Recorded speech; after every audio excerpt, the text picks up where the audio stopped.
Hi friends, ఈరోజు మీ ముందుకి ఒక మంచి ఇంట్రెస్టింగ్ స్టోరీతో వచ్చేసాను. కథ పేరేంటో తెలుసా?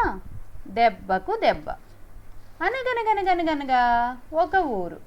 ఆ ఊళ్ళో సుబ్బన్న అనే రైతు ఉండేవాడు. ఆయనకి కొద్దిపాటి పొలం, కొన్ని ఆవులు ఉండేవి. పంటలో కంటే పాలలోనే త్వరితమైన రాబడి, అంటే ఎక్కువ రాబడి ఉండటం చేత తన దగ్గరున్న ఆవుల సంఖ్యను ఎక్కువ చేసుకున్నాడు సుబ్బన్న. చివరికి సుబ్బన్న దగ్గర ఆవుల సంఖ్య ఎంత ఎక్కువైందంటే ఆయనకి తన ఆవుల్లో ఒక దానిని సాల బయట కట్టేయక తప్పలేదు. ఆ సాలలో పాపం చోటు లేదు. మరి తన దగ్గరున్న ఆవులన్నింటిలోకి అణుకువైన ఒక సన్నని ఆవును బయట కట్టిస్తున్నాడు ఇప్పుడు సుబ్బన్న. ఆవు చాలా మంచిది. అది ఎంత మంచిదంటే ఏ సమయంలోనైనా పాలిచ్చేది. మంచిగా దూడను వదలాల్సిన పని లేకుండానే పాలిచ్చేంత సాధువైన ఆవు అన్నమాట. సుబ్బన్న దగ్గర ఒక మంచి కోడిపుంజు కూడా ఉండేది. రోజు ఇంకా తెల్లారకుండానే అది గంభీరమైన కూతతో వీధిలోని వారందరినీ నిద్రలేపేది. ప్రతిరోజు ఆ కోడిపుంజు కూసే మూడవ కూతకు సుబ్బన్న మేలుకొని పాలు పిండటానికి కొట్టంలోకి పోయేవాడు, అంటే సాలలోకి వెళ్ళేవాడు. సుబ్బన్న దినచర్యను గమనించిన పక్కింటామె పిసినారి పుల్లమ్మకు ఒక దురాలోచన వచ్చింది. ఇక ఆమె రోజు తొలికోడి కూతకి మేలుకోవడం మొదలెట్టింది. లేచిన వెంటనే గబగబా సుబ్బన్న దొడ్లోకి పోయేది. ఆ సాల బయట కట్టేసుంచిన ఆవు పాలన్నీ చకచకా పిండేసుకుని ఇంటికి పారిపోయేది. పాపం, మూడో కోడి కూతకు మేలుకున్న సుబ్బన్న దొడ్లోకి పోయి చూస్తే బయట కట్టేసిన ఆవు పాలిచ్చేది కాదు. కారణం అర్థం కాక సుబ్బన్న అయోమయంలో పడిపోయాడు. ఓ 4 రోజులు ఇంకా లాభం లేదని తానే స్వయంగా కాపలా ఉండి ఒక రాత్రంతా మేలుకొని చూశాడు. మాయమవుతున్న ఆవు పాలన్నీ ఎటుపోతున్నాయో తెలుసుకునేందుకు కోడి కూసిందో లేదో ఒక స్త్రీ రూపం దొడ్లో ప్రత్యక్షమైంది. అది నేరుగా ఆవు దగ్గరికి వెళ్ళి ఆత్రంగా పాలన్నీ పిండుకున్నది. ఆ పైన ఆకారం పక్కనుండే పొల్లం ఇంట్లోకి పోయింది. చూస్తున్న సుబ్బన్నకు విషయం అంతా అర్థమైంది.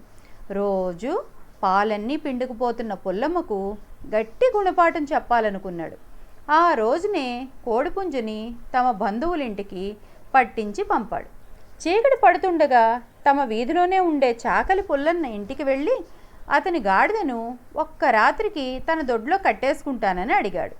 సుబ్బన్న అయితే పశువులకు మంచి పచ్చి గడ్డి వేస్తాడు కదా, గాడిదకు ఆ రాత్రి పండగే మరి, అందుకని ఒక్క రాత్రి ఏమిటి, ఎన్ని రాత్రులైనా సరే పట్టుకుపోమ్మన్నాడు పుల్లన్న. ఇక సుబ్బన్న రోజు కొట్టం బయట ఆవును కట్టేసే స్థానంలో ఆ గాడిదను కట్టేసి దానికి బాగా పచ్చిగడ్డి వేశాడు. దొరక్క దొరికిందేమో పచ్చగడ్డి. దొరకడంతోనే కడుపు ఉబ్బేట్టుగా తిన్నది ఆ గాడిద. చీకట్లో ఎవరైనా చూస్తే దాన్ని ఆవే అనుకుంటారు. అన్నీ అమర్చిన తర్వాత సుబ్బన్న ఒక మూలగా చోటు చూసుకుని హాయిగా నెమ్మదిగా నిద్రపోయాడు. ఇక మర్నాడు తెల్లవారుజామున కోడి కూయలేదు.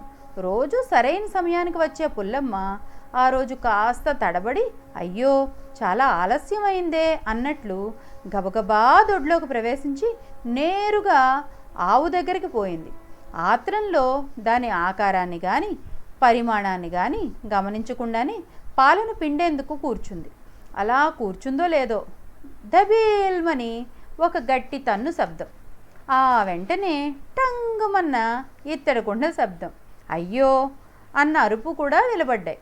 బెదురుకున్న గాడిద పొల్లమును మళ్ళీ మళ్ళీ మళ్ళీ మళ్ళీ తని ఒళ్ళంతా హోనం చేసేసింది. దొంగ దొరికిపోయింది. తన తప్పుకు పరిహారంగా పుల్లమ్మ ఒక వారం రోజుల పాటు సుబ్బన్న గొడ్లకు పశువులన్నిటికీ కూడా ఉచితంగా చాకరీ చేయవలసి వచ్చింది. దానికి తోడు విరిగిన ఎముకలు సరిచేయించుకునేందుకు చాలా డబ్బులు ఖర్చాయి. చూసారా ఫ్రెండ్స్, అందుకే పరాయి సొమ్ముని కానీ పరాయి వస్తువుల్ని కానీ ఎప్పుడూ ఆశించకూడదు. అందులోకి దొంగతనం మహాపాపం. దొంగతనం ఎప్పుడూ చేయకూడదు. సరేనా ఫ్రెండ్స్, రేపు మీ ముందుకి మరొక ఇంట్రెస్టింగ్ స్టోరీతో వచ్చేస్తాను.